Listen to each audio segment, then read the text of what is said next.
Hi friends, welcome to நதிரேவா lifestyle. இப்போ இந்த பிரியாணிக்கான கத்திரிக்காய் தொக்கு எப்படி செய்யணும்னு பார்க்கலாம். அதுக்கு நான் குட்டி குட்டி கத்திரிக்காவை எடுத்திருக்கேன். உங்ககிட்ட எந்த கத்திரிக்காய் இருக்கோ அதை எடுத்துக்கோங்க. நம்ம இந்த மாதிரி சின்ன சின்ன கத்திரிக்காய் இருந்ததுன்னா கட் பண்ணி போடும் போது அது எண்ணெயிலே வேகும் போது நம்மளுக்கு சாஃப்ட் ஆயிடும். அந்த தொக்கு நம்ம தொட்டு சாப்பிடும் போது ரொம்ப டேஸ்டா இருக்கும். இதுக்கு ஃபர்ஸ்ட் பேன்ல நாம கலக்காய், எள்ளு, முந்திரியை வறுத்து பவுடர் பண்ண போறோம். 2 ஸ்பூன் வறுத்த கடலையை நான் தோல் நீக்கி க்ளீன் பண்ணி வச்சிருக்கேன். அதை இந்த பேன்ல போட்டுக்கலாம். ஒரு 10 கேஷ்யூவை உடச்சி க்ளீன் பண்ணி வச்சிருக்கேன். அதையும் இந்த பேன்ல சேர்த்துக்கலாம். வெள்ளை எள்ளு 2 ஸ்பூன் எடுத்திருக்கேன். அதையும் இதில் சேர்த்துக்கலாம். இது மூணுத்தையும் ஃப்ளேம் கம்மியாக வச்சு நல்லா வறுத்து எடுத்துக்கலாம். முந்திரி, எள்ளு, கலக்காய் நல்லா வறுபட்டுடுச்சு. இது தனியாக எடுத்து நம்ம ஆற வச்சிடலாம். இது ஆறுனதும் ஒரு மிக்சியில் போட்டு பவுடர் பண்ணி எடுத்துக்கோங்க. இப்போ மசாலா ஃப்ரை பண்ணி எடுத்துட்டோம். இப்போ கத்திரிக்காவை ஃப்ரை பண்ணலாம். அதுக்காக நான் ஒரு கடாய் வச்சிருக்கேன். இதில் நல்லெண்ணெய் சேர்த்து ஃப்ரை பண்ணீங்கன்னா இன்னும் டேஸ்ட்டாக இருக்கும். 3லேருந்து ஒரு 4 ஸ்பூன் நல்லெண்ணெய் சேர்த்துக்கிறேன்.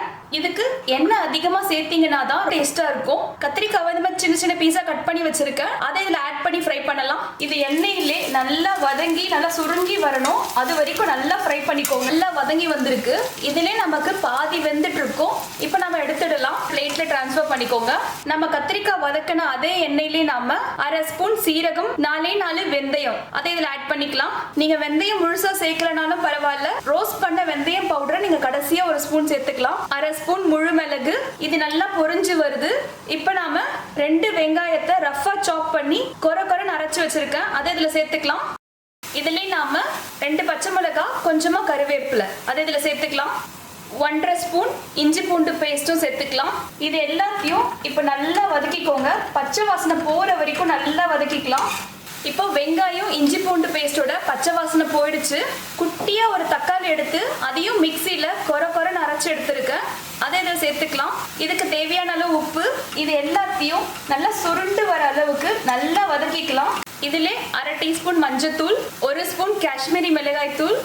இந்த காஷ்மீரி மிளகாய் தூள் சேர்த்தீங்கன்னா இந்த கத்திரிக்காய்க்கு உங்களுக்கு நல்லா கலர் கொடுக்கும். ஆல்ரெடி நம்ம கிரீன் சில்லி 2 ஆட் பண்ணிருக்கோம். நம்ம நல்லா வதக்கி எடுக்கலாம். மசாலா நல்லா சுருண்டு வந்திருக்கு. நம்ம வறுத்து வச்ச கத்திரிக்காவை அதுல போட்டுக்கலாம்.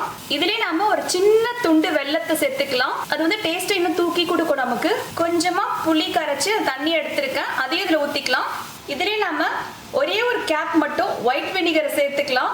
இது இன்னும் புளிப்பு தன்மையை கொடுக்கும் போது ரொம்ப டேஸ்டா இருக்கும். புளி அதுக்கு தகுந்த மாதிரி தான் நாம கொஞ்சமா சேர்த்திருக்கோம். அந்த 2 கேப் வினிகர் இதில் ஆட் பண்ணிக்கலாம். இப்போ இது எல்லாத்தையும் நல்லா கலந்து விட்டுக்கோங்க. கலக்காய், எள்ளு, முந்திரி இது மூணுத்தையும் வதக்கி அரைச்சும் பார்த்தீங்களா, அதை பேஸ்ட் பண்ணி வச்சிருக்கேன். அதையும் இதில் சேர்த்துக்கலாம். கொஞ்சமா தண்ணி சேர்த்துக்கோங்க. 1/2 கிளாஸ் அளவுக்கு சேர்த்தா போதும். இது எல்லாத்தையும் நல்லா கலந்து விட்டுட்டு டேஸ்ட் பாருங்க. ஒரு சிலருக்கு கத்திரிக்காய் இதுல இருந்து சாப்பிட பிடிக்காது. நாம இந்த மாதிரி லைட்டா கத்திரிக்காவை ஸ்மாஷ் பண்ணி விட்டுடலாம். அது கத்திரிக்காய் இருக்கிறதே தெரியாது. இப்போ நான் ஃப்ளேம் கம்மியா வச்சு தட்டு போட்டு மூடி வைக்க போறேன். பாக்குறதுக்கு உங்களுக்கு எண்ணெயே இல்லாத மாதிரி தெரியும். இதை நாம கொஞ்ச நேரம் சிம்ல வச்சு தட்டு போட்டு மூடி வச்சோம்னா எண்ணெய் நம்மளுக்கு தனியா பிரிஞ்சு வரும். அது இன்னும் நம்மளுக்கு டேஸ்டும் கொடுக்கும். இப்போ லெட் ஓபன் பண்ணி பார்க்கலாம். பாருங்க, நம்ம ஊத்தின எண்ணெய் எந்த அளவுக்கு பிரிஞ்சு மேல வந்திருக்கு. இந்த கத்திரிக்காய் பொறுத்த வரைக்கும் நம்ம எண்ணெய் ஊத்தினாதான் ரொம்ப டேஸ்டா இருக்கும். அதுவும் நம்ம நல்லெண்ணெய் தான் சேர்த்திருக்கோம். இப்போ ஃப்ளேம் ஆஃப் பண்ணிடலாம். இந்த பிரியாணிக்கான கத்திரிக்காய் மசாலா உங்களுக்கு பிடிச்சிருந்தா மறக்காம லைக் பண்ணுங்க, ஷேர் பண்ணுங்க, சப்ஸ்கிரைப் பண்ணுங்க. தேங்க்யூ.